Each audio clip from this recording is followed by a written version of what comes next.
Okay, so we're going to get started with the programming today. So I'll invite Claire up to introduce our panel this morning, or our speaker this morning. Thanks. Thank you, Hallie. I am really delighted to be able to introduce Cindy Marty Hadge as the keynote speaker for this New Haven ISPS-US conference. I first met Marty in July of 2014 when she was one of 4 trainers for my first Hearing Voices Network facilitator training. I've taken one more and several other trainings, but they were amazing. As many people in this room have said, both Cindy, Marty, and Caroline are the most amazing trainers. And over the years, I've heard Marty speak in various capacities at the Hearing Voices World Congress in Boston, at other trainings, and when they speak from such a deep and honest place that is born of having struggled throughout their life and introspected and tried to understand who they are in the context of themselves and other people and the world. And when I had the opportunity to organize this conference and to influence as best I could the choice of keynote speaker, Marty was at the top of my list. So it is with great delight that I welcome Cindy Marty Hadge as our keynote speaker.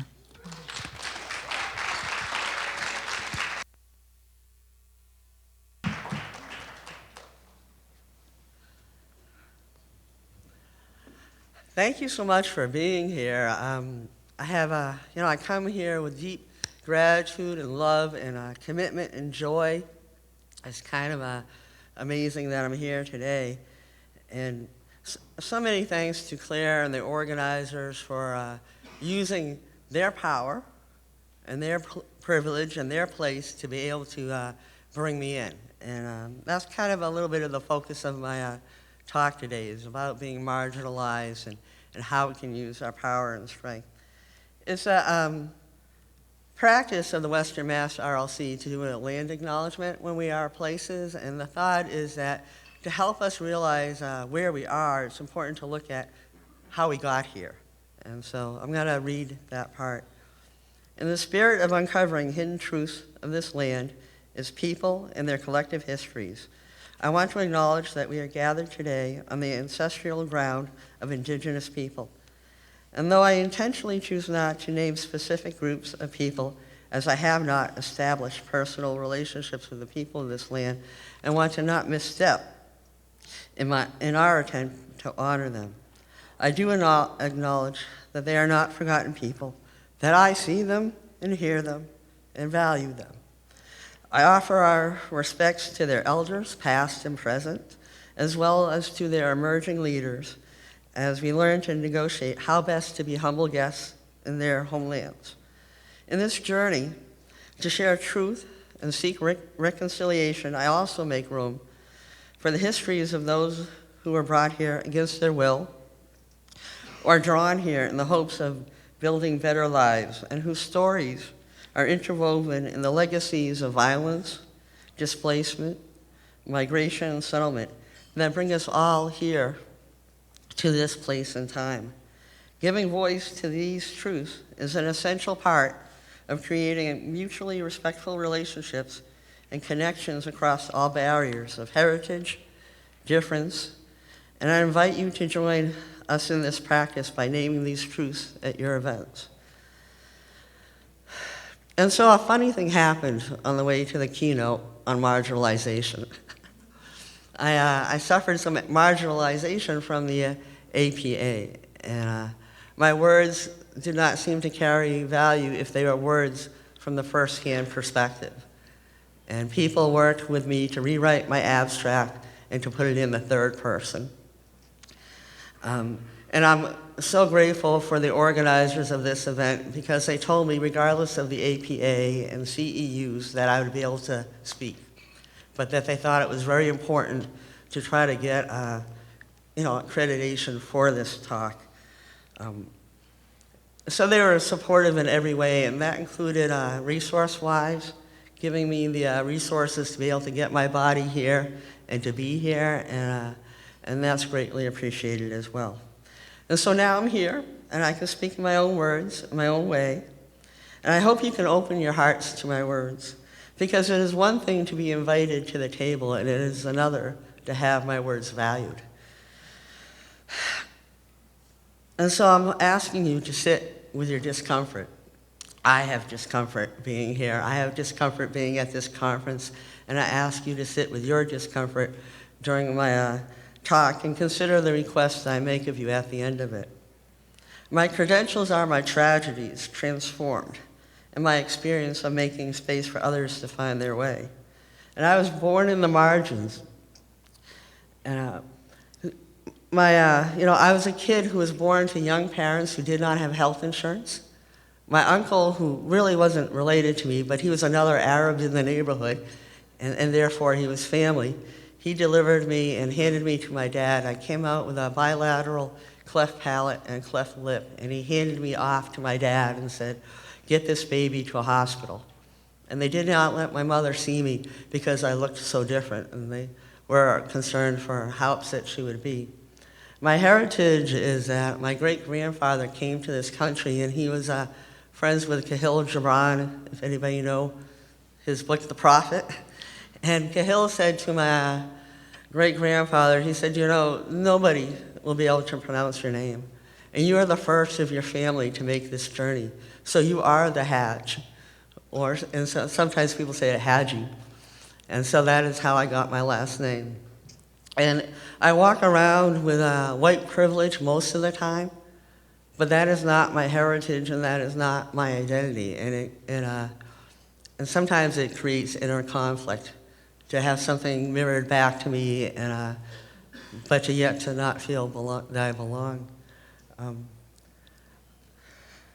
So when I was a little kid, we lived in a house, and it was a house that my mother did not have to pay rent to live at. And there were people upstairs who gave me attention and affection, and I felt seen.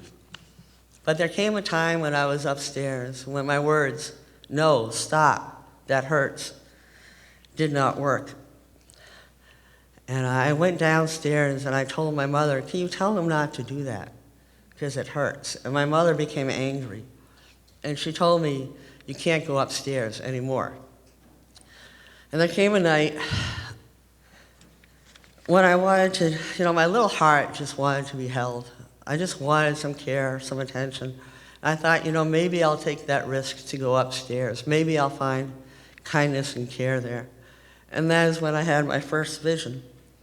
And what it represented to me was death. I had gone up to the first landing, and I could look up, and this is what I saw. And I didn't know if death was there for me. And I took one step up, and it swished closer, and I realized it was there in relationship to me. And it spoke to me in a way with a power that my mother's words did not have. And I knew not to go up those stairs that night. The second vision I had was of an angel. And when she walked close to me, her light touched me. And in that moment, I felt love and connectedness. And I did not feel small. I felt part of something huge and beautiful. And I thought to myself, maybe I could find a loving mother who would protect me from evil. And this is me at 12. And you can look at these drawings, and maybe they look like the progression of a disease to you. Or maybe they look like a voice that gets loud and overwhelming. And maybe they look like trauma becoming overwhelming. But however those drawings speak to you, I ask you not to forget the person. And I had wished and hoped that somebody could just look into my eyes and know what was going on in my house with my family. I dare not speak, but maybe somebody could just see the suffering I was going through. And at 12, I had a voice, and it was telling me, I hope someone took a picture because I cannot keep the jacket.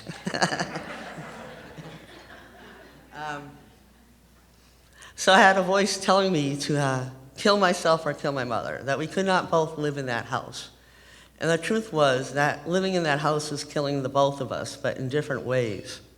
And I went to the one person who had, on occasion, intervened on my behalf. And I told him, I cannot stand living here anymore. And his response was cruel. And he told me I should be grateful for what I had.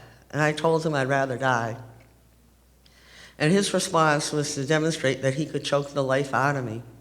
And as he was choking me, he whispered in my ear, it takes a long time to die. It's very painful. And you need to fight it every step of the way. And when I regained consciousness on the floor, I took in a breath of air, and it hurt. It was hot in my lungs. And the lesson for me was that to live is to feel pain. And I chose to blame myself. I thought, if I could just do the right thing, everything would be okay. And that was a more acceptable thought than to think that the people who were there in charge of my care would continue to do cruel things to me. And I blamed myself. And I thought, I blamed that little girl. And in my effort to salvage some part of myself, I broke into pieces. And I wanted that little girl to die because I blamed her for all that had happened to her. And I drank and drugged to keep the memories and feelings down. And it worked until it didn't work. And so in my words, when resources are lacking and basic needs go unmet, rights are ignored, relationships betrayed, and valued roles hover out of reach, how does one adapt? For many of us, we reach points in our lives where we can no longer bear what we have experienced, and in our struggle to make sense of the senseless, we become lost. And what happens when what we are told is real does not match what our heart and our mind and our body say to be true? And the only certainty is that impending doom will be our constant companion in a hostile world. And our efforts to find a path upon which some piece of us can survive, our identities may be shattered and contorted and then stolen by diagnosis. And so when I entered the mental health system, this thing happened, that the messages from my childhood were repeated. Don't tell, or someone will get hurt. If you talk about it, you can lose your rights. And I was told, they won't believe you anyways as a child. And in mental health services, I was told your experiences are not real. And they will say that you're crazy. And in the mental health system, I was told I was mentally ill. As a child, I was told, quit fighting and make it easier for yourself. In the mental health system, I was told, be compliant or it'll get worse. As a child, I was told, I'm doing this for your own good. In the mental health system, I was told, we're doing this for your own good. As a child, I was told you should be grateful for how good you have it. In the mental health system, I was told to accept and be happy with a very limited life. And so sometimes people talk about getting insult upon injury, but I would say this was injury upon injury. The response to my trauma was to traumatize me even more. And so the result was that these services reinforced feelings of powerlessness, of shame and guilt, and silencing, and impending doom, hopelessness, and this last one, and sometimes forcing capitulation to authority. And what I mean by that was that as a child, sometimes I had to make decisions. And sometimes those decisions were, if I was a participant in what I thought was evil, that I might come out of it less scarred. If I could convince one of my siblings to get in the bed instead of me, and that's very shame and guilt producing, and it is a way of trying to make it through something. And here I am being told, you can voluntarily commit yourself, or we can commit you. And once again, I was being asked to do something that I thought was wrong, but did it because it was a less painful way to go. So I'm hoping people can see how those things get mirrored. And so what happens when you get a mental health diagnosis? Guess what? You may have been marginalized before. You're going to be marginalized more. And what happens to my, my identity shifts to being a mental patient. That is my role, and my responsibility is to be compliant. And my resources diminish because now perhaps I've alienated myself from my family and whatever resources I had. And in terms of relationships, once someone gets a mental health diagnosis, or at least the ones that I got, it affected every relationship and in every way which people saw me. So if I showed up in an emergency room in a great deal of pain, and they saw my mental health record, I just didn't have credibility. And fortunately for me, my eldest daughter is a nurse, and on this particular situation, she came in and explained to them, in relationship to the psychiatric drugs I was on, I had become dehydrated, and my heart rhythm was getting thrown off, and she could advocate for me to get the actual care I needed. And I don't know, what would have happened if I didn't have her come in and do that. And there are many, many stories like that of people actually having broken bones and not having anybody even take an x-ray to figure that out, just to be dismissed based on a diagnosis. And so by getting a diagnosis, my social capital was reduced. My ability to be a parent and my grandparent rights and my ability to fly across this country, I cannot get pre-check clearance because I have been committed.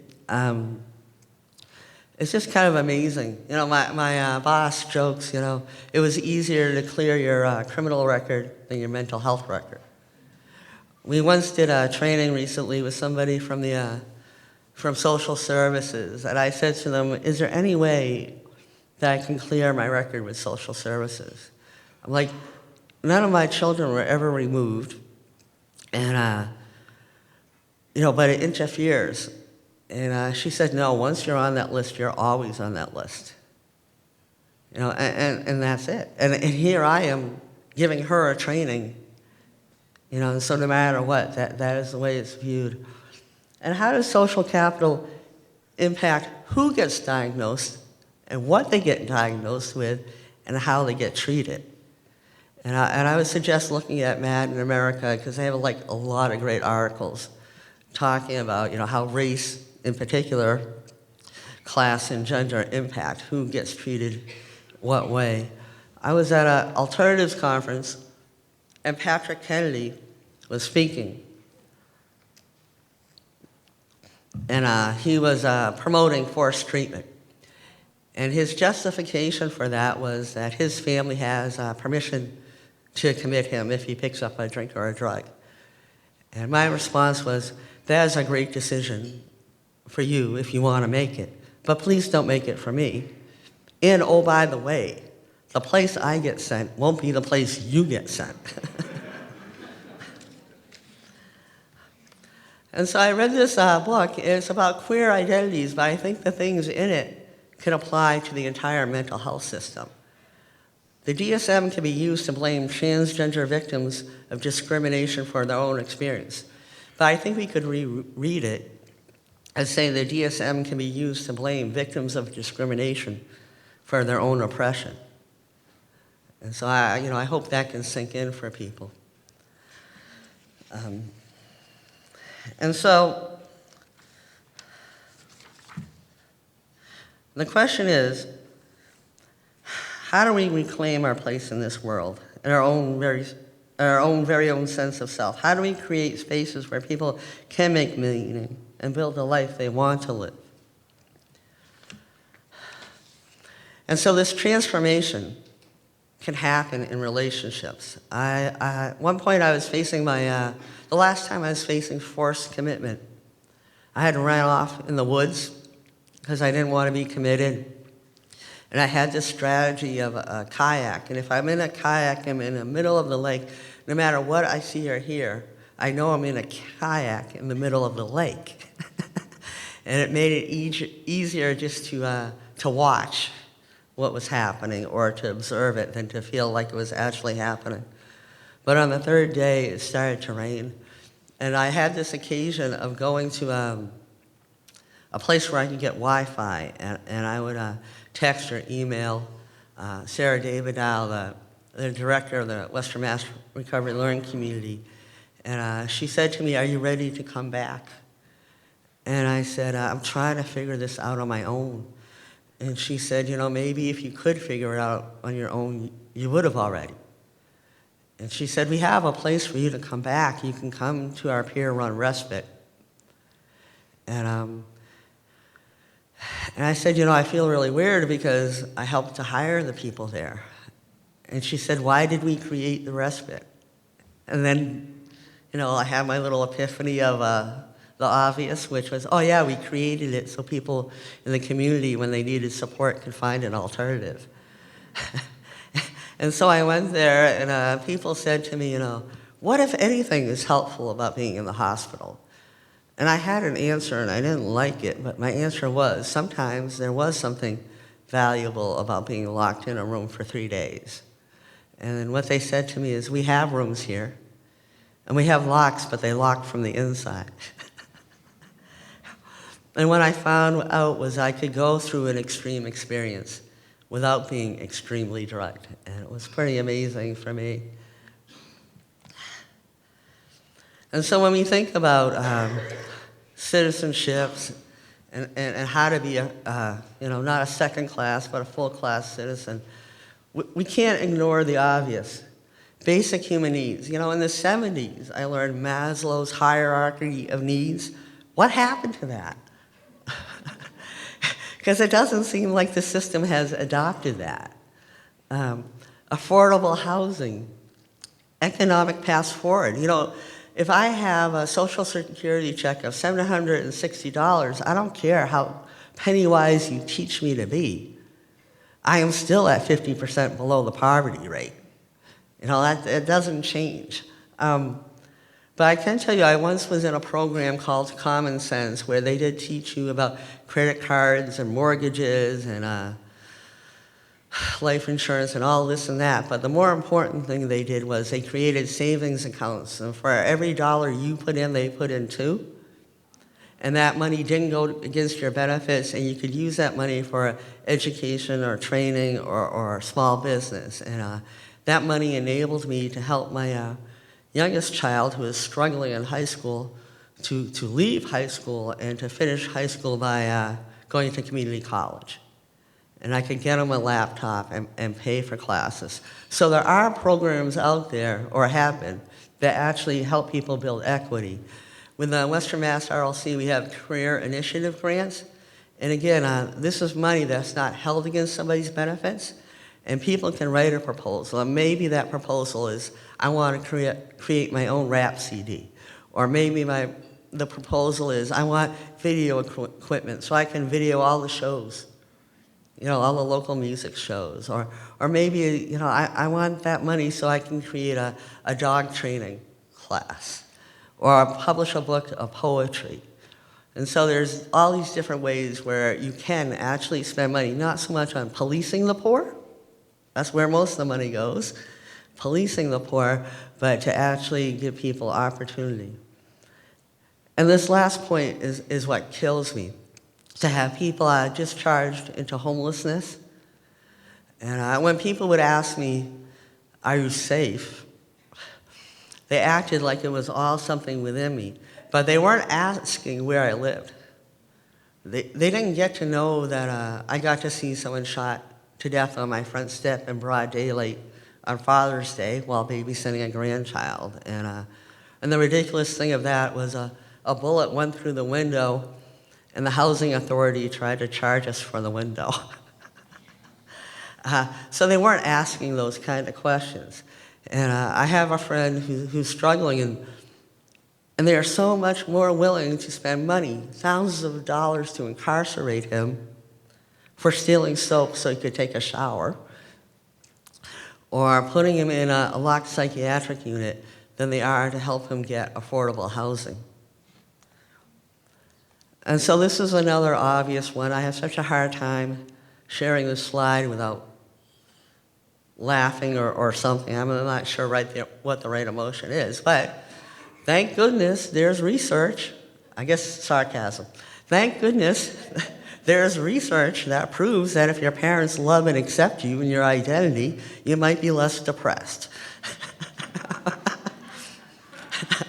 and so for me, as my identity has changed, it has been, it's maybe questioned so many times, was I made for this world? Is there a place for me in this world? Can people respect who I am? Is there a bathroom I can use without somebody getting upset? And last weekend, when coming back from Texas, I had a new experience, and for the first time, I got an enhanced pat down from a woman, and because I'd always gotten them from men, and it was like okay in the moment, and then it wasn't okay, and I had this moment of panic. Oh, people are seeing me as a woman now. I'm not safe. And I had to come back and remember, no, I have so much more, so much more love in my heart that I can negotiate these things. I don't have to feel like that 6-year-old girl. I can love her and embrace her, but I don't have to behave in that way. I don't have to claim that identity. And so what changed for me a lot was hearing voices groups. And instead of mirroring back disease at me, or that I'm broken or wrong, I could go in there and dump, I'm so screwed up, blah, blah, blah, blah, blah, blah, blah, blah, blah. And people would say, you must have something going for you, because you're still on the planet. And mind you, I walked into those groups, and I was on Thorazine at the time. And so I was not a great speaker, and I mostly observed. And what I learned that so many of the things that I was going through were really just normal human reactions. And that was really cool. They also taught me about the harm reduction guide to coming off psych drugs. Because all my conversations with providers was, take it, no, I don't want to, well, we need to give you more. And this whole idea that there could be withdrawals from medication versus symptoms reappearing was really new for me. And the idea that there was something in between Thorazine and nothing, which, maybe it doesn't sound that amazing, but, I have not had those kind of conversations with a provider. An amazing thing happened, too, where I could begin to say the things that I was literally beaten and told that I couldn't say. And my body would feel the impending doom. Like I could know I'm here, and it's 2000 and whatever, but my body would have that fear. And I could say a little thing and put it out there and come back a week later and see that no one got hurt. And I didn't get locked up. People could ask me questions. Oh, so you have a voice telling you to kill yourself. When does it come? Does it come in relationship to something? That feeling it creates in you, have you felt that feeling before? The words that it says were those words that you heard before. And this last thing, this idea of having new kinds of relationships, because at this point, I was reduced to only having people who are in paid roles talking to me, but now I was making friends, and I had to relearn. I had to relearn to say hello and goodbye. Like I had just lost that in services, and even when I said nothing, people thanked me for being there, which really confused me. And then someone explained to me, "You're a bearing witness to other people's stories, and that's of value." And so this whole idea of moving away from diagnostic labels and moving towards understanding the individual story and the cultural context is one of the key paradigm shifts. And moving away from focusing on chemical imbalances to addressing power imbalances. And that, to me, has been the healing path. And when I went to the Western Mass Recovery and Learning Community that hosted the HVN groups, people would present me with opportunities and say, oh, I saw this, I thought of you, and would you like to da-da-da? And I would always say no. And finally, Sarah said to me, why do you always say no? And I said, what if I don't like it? And she goes, that's fine if you don't like it. But I had been so used to Department of Mental Health Services that if you said you liked something, it went into your service plan, and now it was a goal. And if you didn't do it, you were in trouble. And I'm like, well, maybe I like yoga 3 times, and maybe I'm done, Like, is that okay? And so to have permission to try things, and maybe not have them work well, but that's okay. And so at the Western Mass Recovery and Learning Community, I built relationships, and this amazing thing happened that even when I would implode or end up back in a locked unit, I didn't lose those relationships. People came and visited me. And I can remember telling my crew, bring me energy drinks and coffee. And one time, somebody came in with some, and the nurse said, do you have a caffeine problem? I said, no, I have a Haldol 4 times a day problem.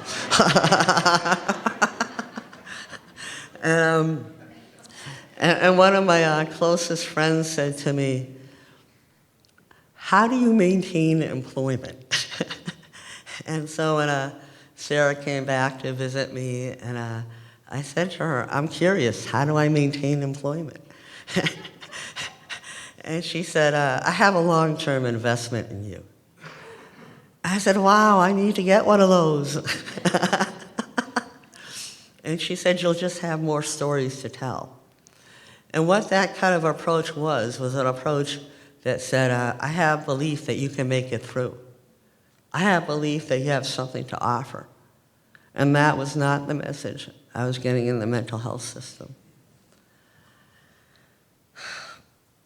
To have people validate, to show curiosity and vulnerability and acceptance, that I could tell the secrets and the dark thoughts and not be rejected or punished.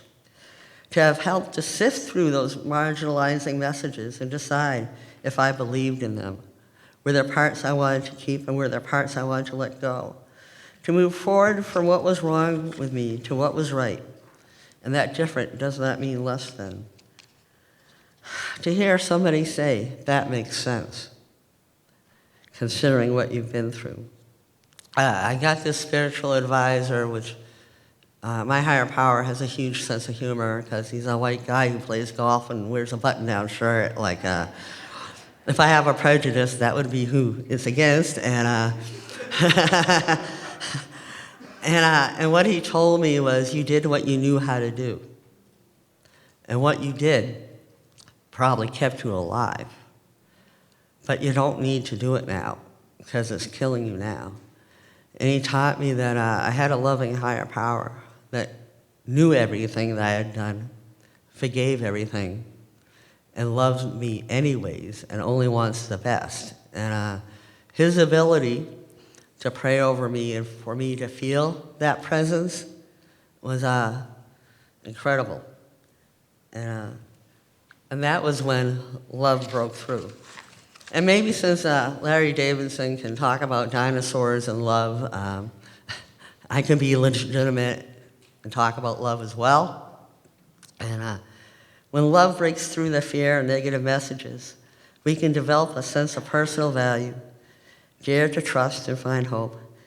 We become able to withstand and bearing the truth of trauma and the injustices of the world.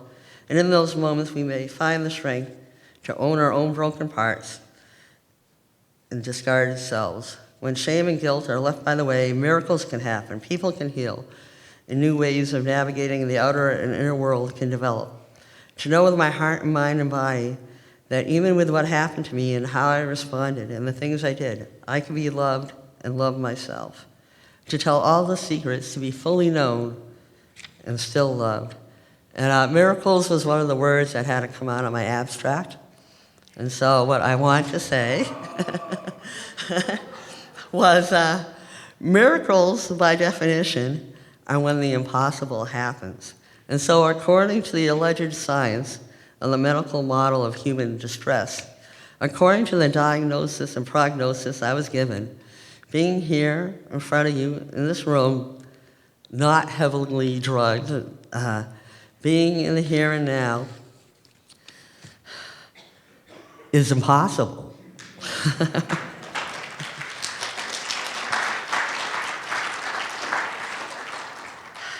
And so I say it is a miracle. And I say that there's evidence of miracles in this room. And please don't lose hope and belief in miracles. And this is my ask. My ask is that you locate yourself. Where is your power? Where is your privilege? You know, whether it's something you've had the internal wherewithal to earn and the external opportunity to earn, wherever it is, locate it. And you could spend time feeling guilty about where you are.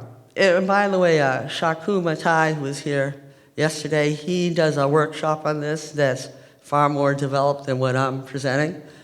But locate yourself. And I want to say also, that circle, the mainstream circle, you know, maybe your power isn't there. You know, maybe your power, if you think about the civil rights movement, that was not the mainstream. If you think about the women's liberation movement, that was not the mainstream. Nor was the LGBTQ movement. So your power may not be in that circle. I have incredible power sitting in a jail doing a peer support group. I have incredible power going back to a mental health unit that I used to be locked on. I have social capital in those places. And so locate your power, you know, and decide, you know, what you want to grow and whatnot. And I will tell you, what's been one of the strongest, best tools for me was humility. Meaning, you know, an honest accounting of who and what I am and what I could be. To be open and honest and willing to learn and grow. And when people say Caroline and I do great trainings, that's because we read what people say in response to those trainings. And we continue to learn and grow. We don't pretend to know everything and have all the answers, but we are willing to partner with people so they can find their own answers. And so when you locate yourself, decide what is your approach.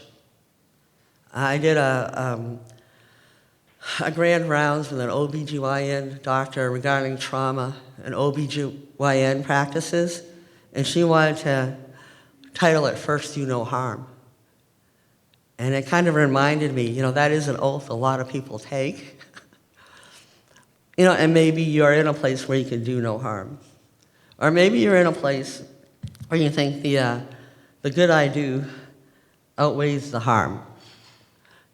And maybe you're in a place of opening doors to different possibilities. And I will say the privilege I enjoy the most is having to work for the Western Mass Recovery Learning Community, because I don't have to take notes. I don't have to try to fix people. I don't have to assess and diagnose. I get to just be a person with people, and I can bring my whole self to it and create a space where they can bring their whole selves to it.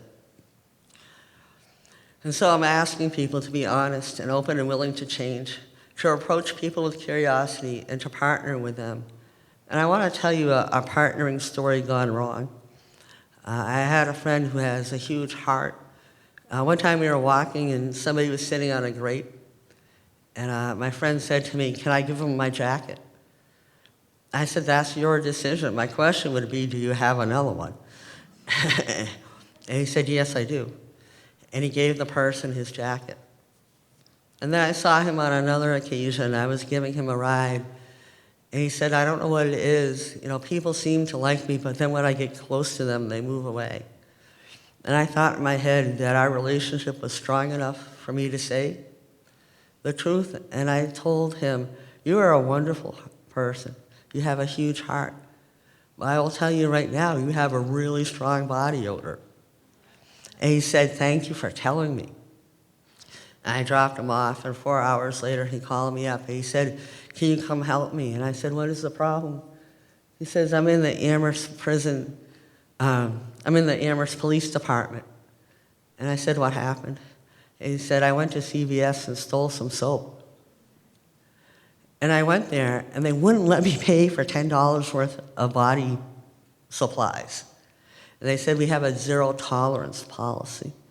And what I had not realized was this person did not have a home or a place to take a shower.